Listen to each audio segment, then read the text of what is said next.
Claude responded. They told me to call my brother's widow for the money. They told me to call my brother's widow for the money. My own daughter had a bonus check bigger than my yearly pension sitting in her account. And my wife looked me dead in the eye and said the sister-in-law would understand better than family would. That's the kind of sentence that lodges itself under your ribs and stays there. I didn't answer Deborah that night, 62 years old, and I just sat there at the table like a man waiting for a verdict. But before I go any further, I need you to understand something. This isn't a story about money. It never was. It's a story about who still shows up when you've got nothing left to hand them. Let me back up. I live in a rented duplex off Route 9, outside Dover, Delaware. The kind of place you take when you tell yourself it's temporary, and then 12 years go by. The storm door doesn't latch right. I've meant to fix it since spring. It was a Thursday night in early June, still light out past 8, and I was at the kitchen table sorting through bills I already knew the answers to. A shut-off notice from Delmarva Power, a letter from my cardiologist's billing office that I hadn't opened yet, because nothing that thick in an envelope is ever good news. Deborah's phone buzzed on the counter, and I watched her face do that thing it does, like a light switching on behind her eyes that never once switches on for me anymore. Ashley, oh my God, tell me everything. She practically levitated toward the living room, phone pressed to her ear like she was afraid it might get away from her. Is that Ash? Let me say hi, I called after her. She didn't turn around. She just kept walking, like I was a draft she needed to shut a door on. A promotion. Regional director. Some six-figure title I couldn't even picture attached to the daughter I used to carry on my shoulders at the county fair. I sat there and listened to my wife of 33 years talk to our daughter like she'd just been knighted. And I want to be clear, I wasn't jealous.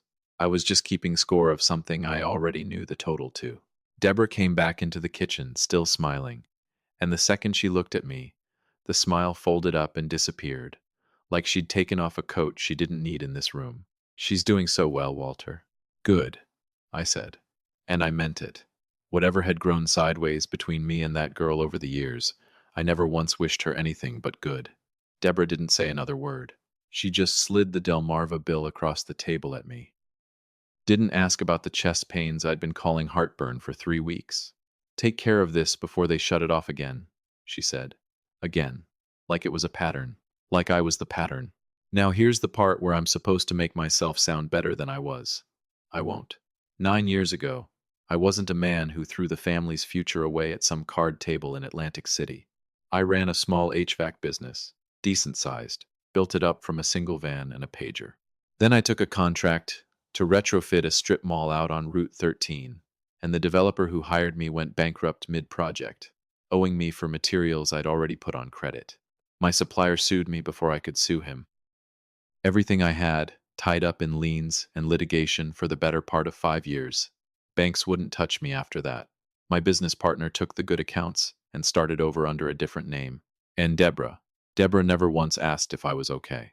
She asked how I planned to fix it. I've driven a delivery route for a regional beverage distributor ever since. 5 days a week, home smelling like cardboard and diesel exhaust, just like before. Except now there's no business waiting for me to walk back into. Somewhere in the middle of all that, my son Cole turned 22 and decided his whole life had been ruined because his father couldn't cover the deposit on the apartment he wanted near his college campus. He's never let that go. Not once, not even after I laid the whole thing out for him plain as day.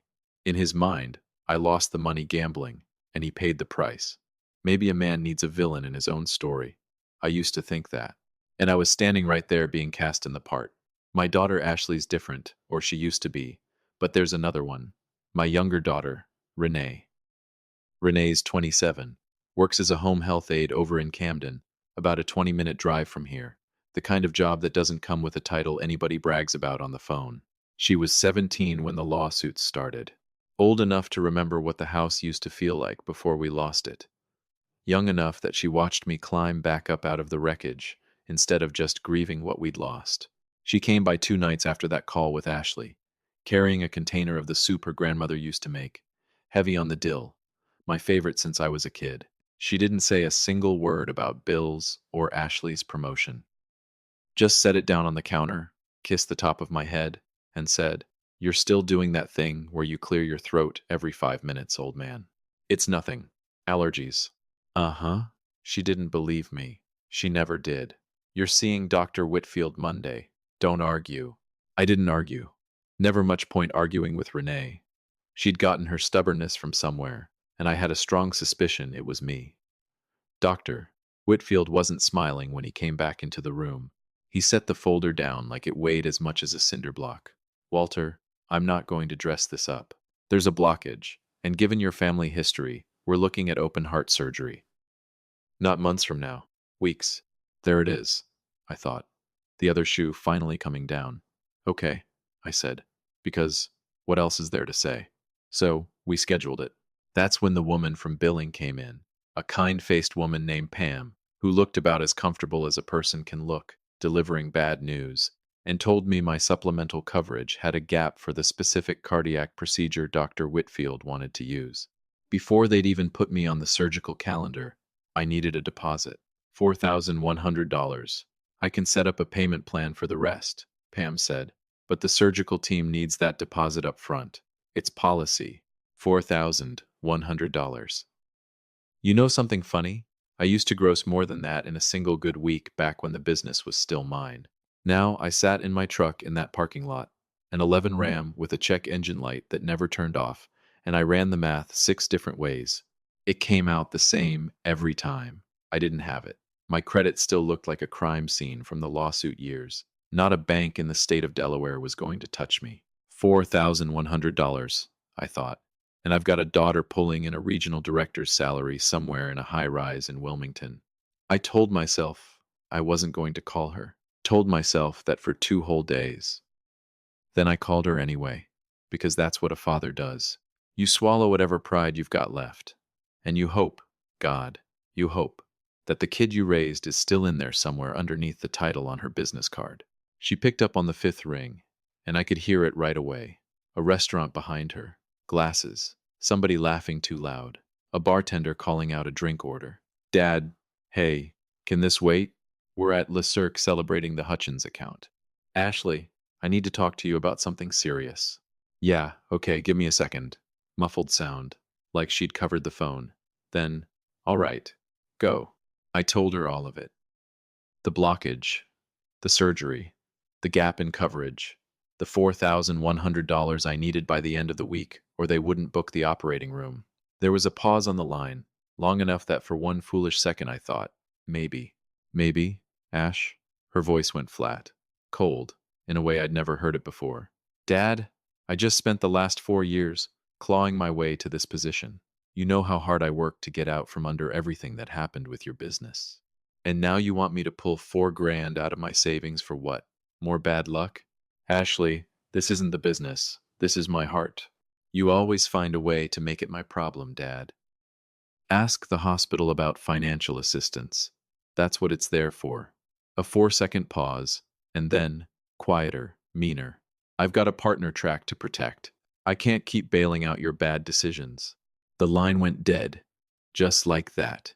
My daughter hung up on me while I sat in a hospital parking lot with a blockage in my chest, so she could get back to her champagne.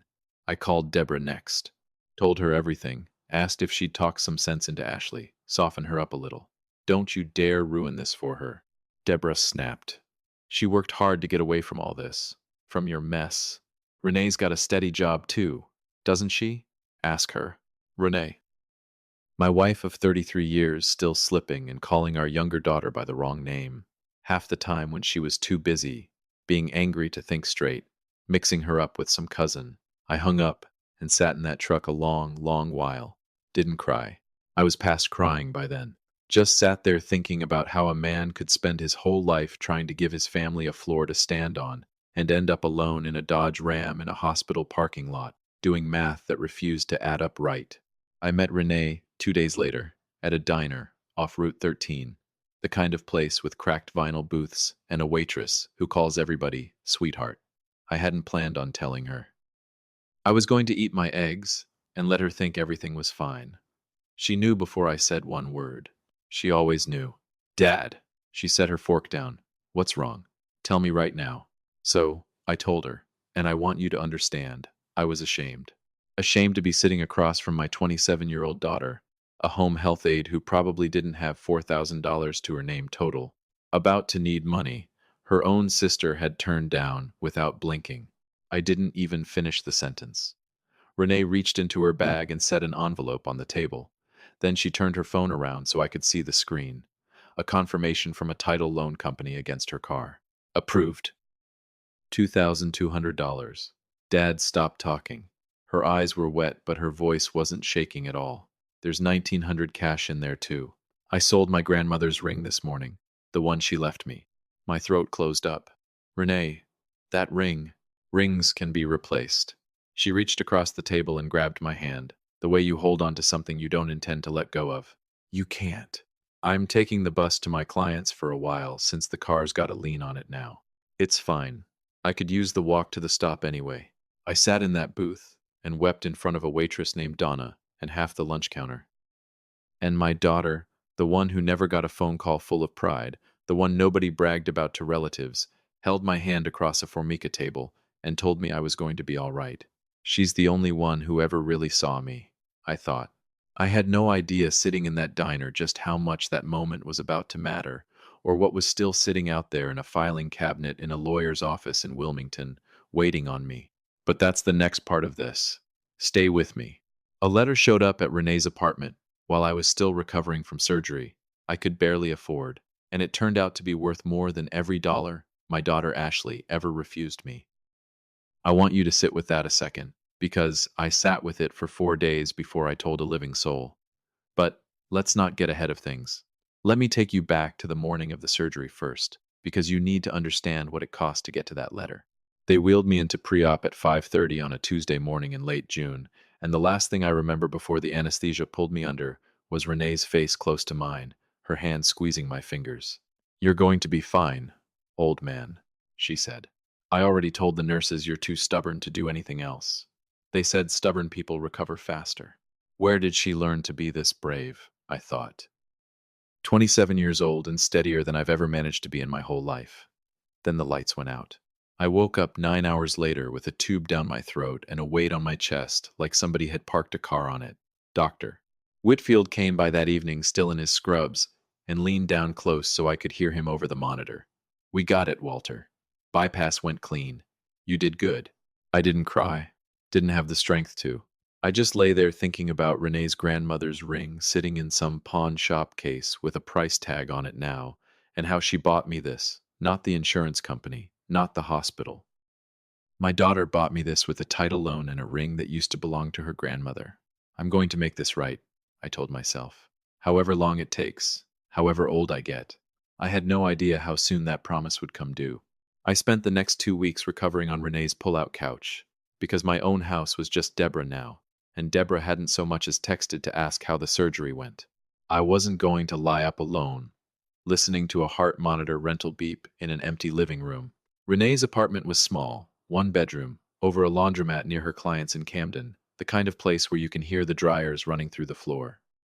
She'd taped her bus schedule to the fridge with a magnet shaped like a little sunflower, right next to a photo of the two of us from a boardwalk trip years back.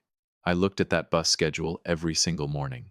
She's out there right now, I thought, standing at a stop in the cold at 6:15 because she sold her car's freedom for me. And Ashley's driving a leased BMW to a steakhouse to celebrate a bonus she'll spend in 4 months on nothing that matters.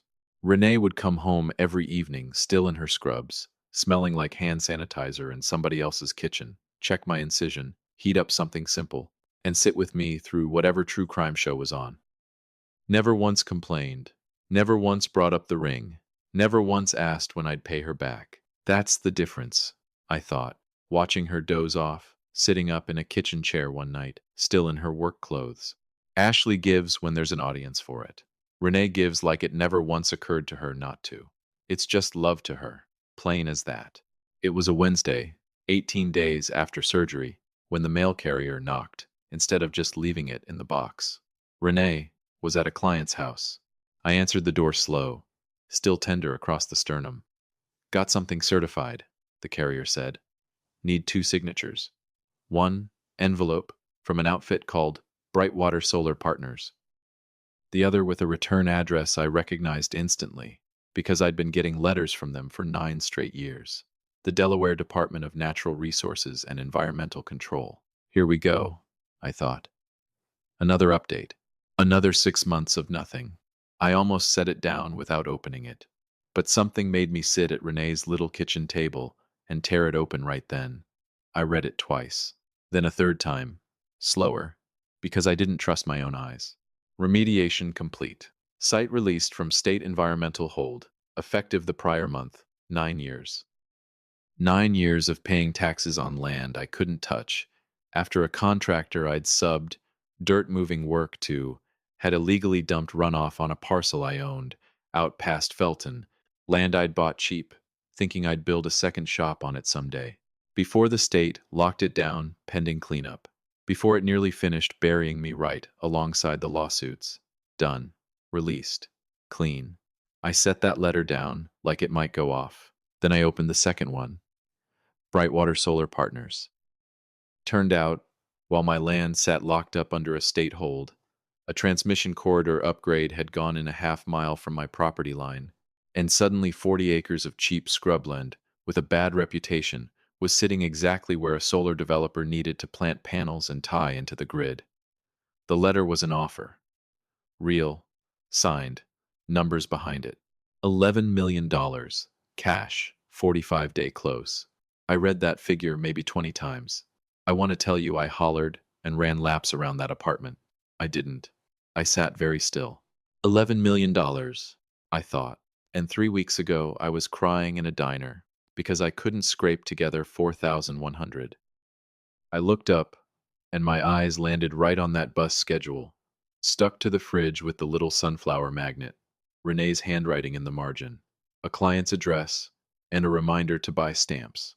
Because she'd rearranged her whole week to keep her father alive. I didn't call Deborah. I didn't call Ashley. I want you to remember that, because it matters for what's coming. I never hid this from anybody out of spite. I just didn't see a single reason to run to people who'd already told me, in their own words, that my problems weren't theirs to carry. I called somebody else instead. Marcus Webb, my old attorney, the one who'd stuck with me through the supplier lawsuit years ago, mostly because I paid him what little I could, on time, every single month. Marcus. It's Walter. Walter. Good Lord. How are you feeling? Renee told me the surgery went. Marcus, I need you to pull some paperwork for me today, if you can. Something in my voice must have told him this wasn't a check-in. What's going on? I told him everything. The DNREC release, the Brightwater offer, the number, long pause on the line, long enough I thought the call had dropped. 11 million, he finally said. Walter, that changes everything. I know it does. I looked at that bus schedule again. That's exactly why I need you to pull something else first. You remember a document Deborah had you draw up about 6 years back? The post-nuptial agreement. Ashley's idea. Marcus went quiet. I remember it well, Walter. I told Deborah at the time I didn't love it, but she insisted, and it was her legal right given the litigation exposure you were carrying. Pull the original. Tell me exactly what it says, word for word. Don't leave anything out, because if I remembered that document right, I thought, Deborah didn't just protect herself from my failures. She signed away every future claim on whatever came after. Marcus called back 2 hours later, papers shuffling on his end. Walter, I'm going to read you the operative language. Deborah Hale hereby waives, releases, and forever discharges any and all present or future marital claim, interest, or equitable right in and to the real property located in Kent County described herein, including any proceeds, appreciation, or value realized therefrom, regardless of cause. Regardless of cause, I repeated. Slow. Marcus, does that mean what I think it means? It means exactly what it says, Walter. 6 years ago, Deborah wanted the house and her retirement accounts shielded from anything the supplier judgment might reach, so she partitioned the estate, took the house as her separate property, and in exchange, you took full, sole ownership of that Felton land, along with all its liabilities, as yours. It was notarized. Whatever happens to that land now, good or bad, an $11 million solar deal included, she signed away every legal claim to it. Ashley was the one who pushed for it, wasn't she? Set the meeting up with you. She was. Told her mother it was smart. Told her it would protect her credit if the land debt ever got seized. I almost laughed. Except Nothing about it felt funny. I sat there at Renee's kitchen table with the afternoon light coming through those thin blinds, and for the first time in 9 years, I felt something in my chest that wasn't shame and wasn't grief. It was clarity. Marcus, I want to move on the Brightwater offer. Quiet. Nobody outside this call knows a thing until it's done. Not Deborah, not Ashley, especially not them. Draw up whatever needs drawing up. I want the sale closed, and I want an irrevocable trust set up right alongside it, in Renee's name. Marcus didn't say anything for a second. All of it, Walter? All of it. Every dollar left after my debts are settled. My voice didn't shake, and that surprised me more than anything else that day. She sold her grandmother's ring for me, Marcus. Took out a title loan against her car at some criminal interest rate so I could have surgery. She's been standing at a bus stop at 6 in the morning for 2 weeks so I'd have somewhere to heal.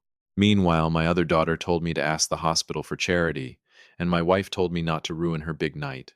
So no, I'm not splitting this 3 ways to look fair. Fair already happened. It happened in a diner off Route 13 3 weeks ago, and only one of my children showed up for it. I hear you, Walter. I'll have paperwork ready by Friday.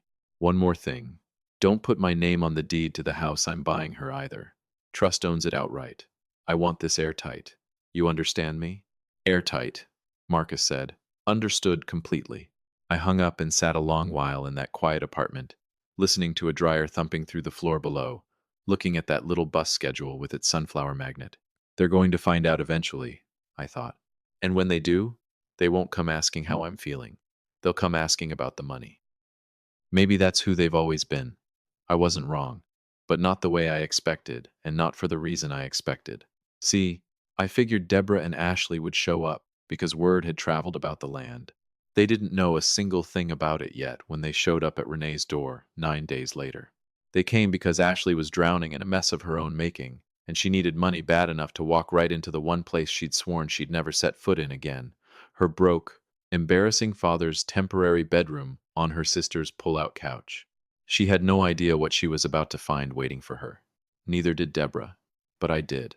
I'd had 9 days to get ready for it. 9 days between hanging up with Marcus and hearing that first hard knock. 9 days to get my paperwork signed and sit with the strangest feeling I'd had in almost a decade. Patience. It didn't hurt like everything else had. I mostly just healed. Walked a little farther each morning, sat on Renee's tiny balcony in the evenings, and watched the sun drop behind the laundromat sign, thinking about 40 acres of land that had finally, after 9 years, stopped punishing me. Then that Friday evening came, and somebody pounded on the door hard enough to rattle it in the frame. Dad. Dad, open up. I know you're in there.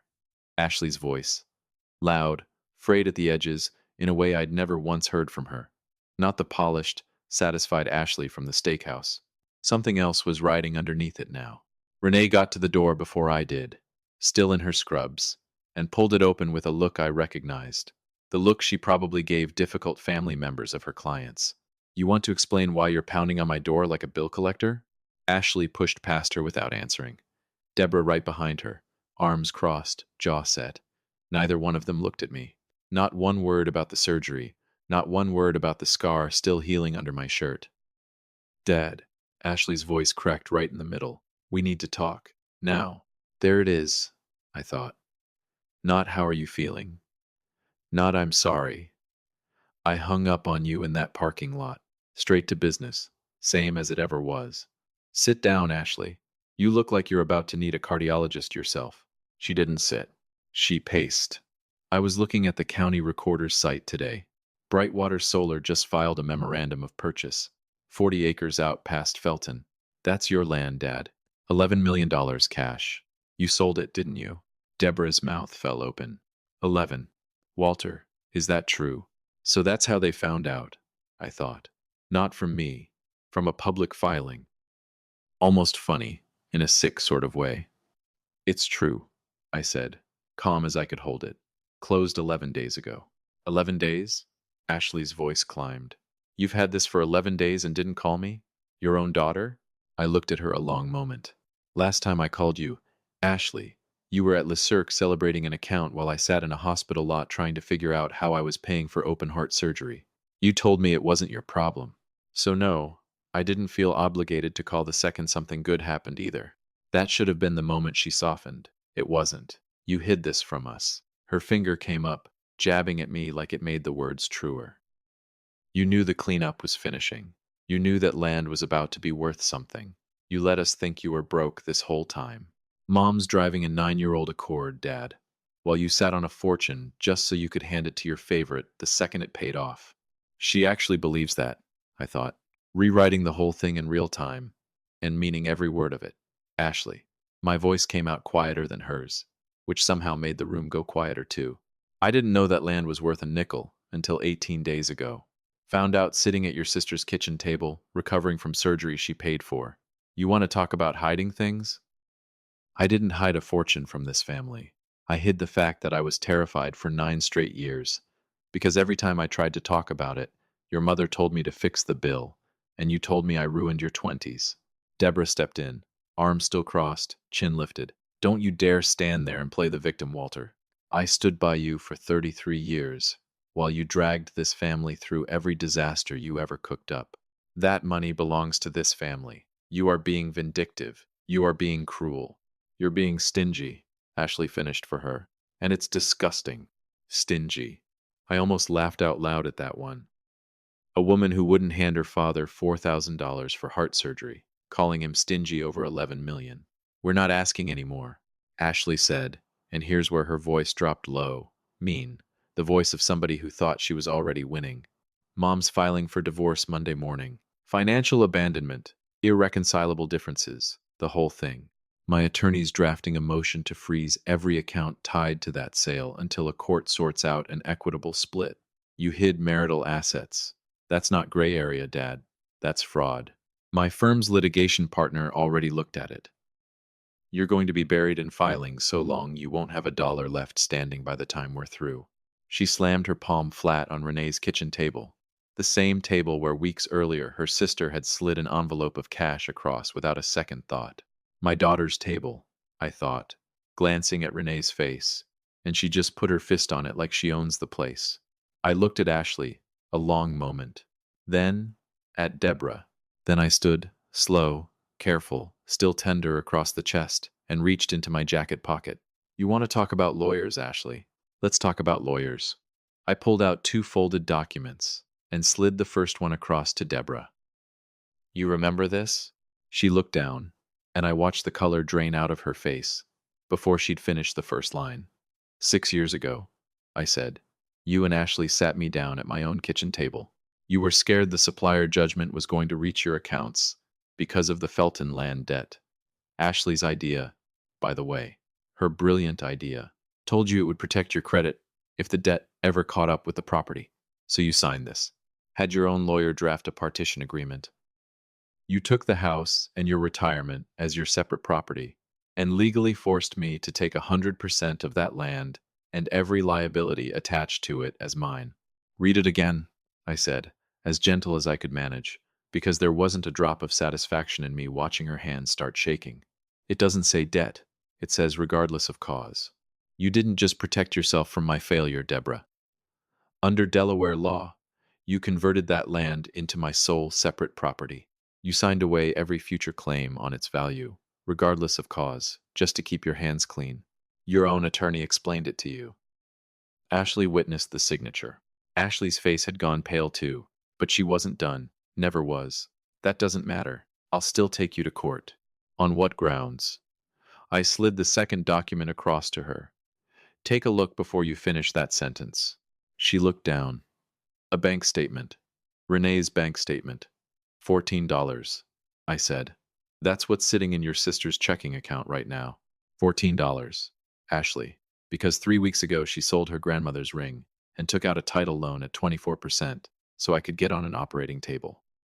While you were ordering bottle service to celebrate a commission, your sister was standing at a bus stop at 6 in the morning, so she'd have a way to get to a job that pays her $38,000 a year, helping people who can't take care of themselves. I let it sit in the room a second. You want to talk about court? Go ahead. Bring your firm's whole litigation floor. But before you do, explain to a judge how you plan to claim a share of assets your own mother waived in writing 6 years ago on your advice. Explain where you were the night your father needed $4,100 for open heart surgery, and where your sister was. Nobody said anything for a long moment. Just the window unit humming, and a dryer thumping downstairs like it had every evening for 3 weeks. I didn't hide this to be petty. I said, and my voice finally came down soft, tired, done. I found out about the land sitting right here at this table, 18 days after surgery. It took 45 days to close, and the trust was finalized last week. Even if I'd known sooner, even if I'd had months of warning, it wouldn't change one single thing about tonight. I looked at Deborah first, then Ashley. You two divorced yourselves from this family a long time ago. You just hadn't gotten around to the paperwork. The trust is already final, I said. Irrevocable. The full 11 million goes to Renee. All of it. First thing Marcus did was wire a payoff to burn that title loan contract to ash. Next, he cleared the lien on her car. There's a house waiting on her, closer to her clients, paid outright, nothing owed. I funded a scholarship in her name at the vocational program where she got her aid certification for kids who can't afford the coursework. You're both officially free of my mistakes now. Isn't that what you wanted? 9 years. I heard about how I ruined this family. Well, congratulations. The ruin's over. And it turns out you signed yourselves out of everything that came after it. Deborah's mouth opened. Nothing came out. For the first time in longer than I could remember, my wife didn't have a single word left. Ashley just stood there, jaw working, staring at that bank statement like it might rearrange itself into different numbers if she looked hard enough. Get out of my daughter's home, I said. Quiet. Final. Both of you.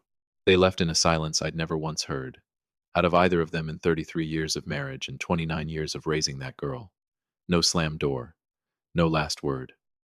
Just two people walking out of an apartment, understanding in real time that the very cleverness Ashley had always been so proud of, the legal maneuver she'd talked her own mother into, was the exact thing that had locked them both out of a fortune neither one would ever see a cent of.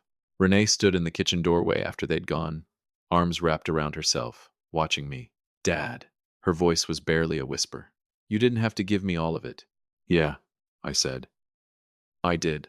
I walked over and put my arm around her, careful of my ribs, and we stood there a minute in that little apartment that wouldn't be hers much longer, not because she was losing it, but because she was finally getting more than she'd ever once asked anybody for.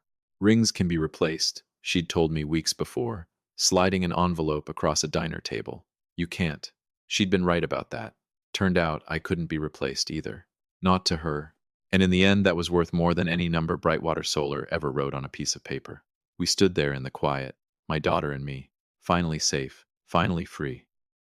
And somewhere across the county that night, Ashley sat down to figure out how she was going to explain to her firm's partners that the $11 million windfall she'd already been counting on wasn't hers, and never had been, and there wasn't a single soul left in her corner willing to bail her out either. Claude responded, Money can sit locked away for years doing nothing, but love shows up at 6 in the morning at a bus stop, every single time, without being asked.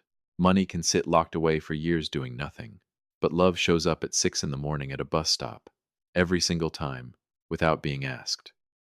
The people who love you loudest on the phone aren't always the ones who show up when things get hard, and the ones who show up rarely make any noise about it at all.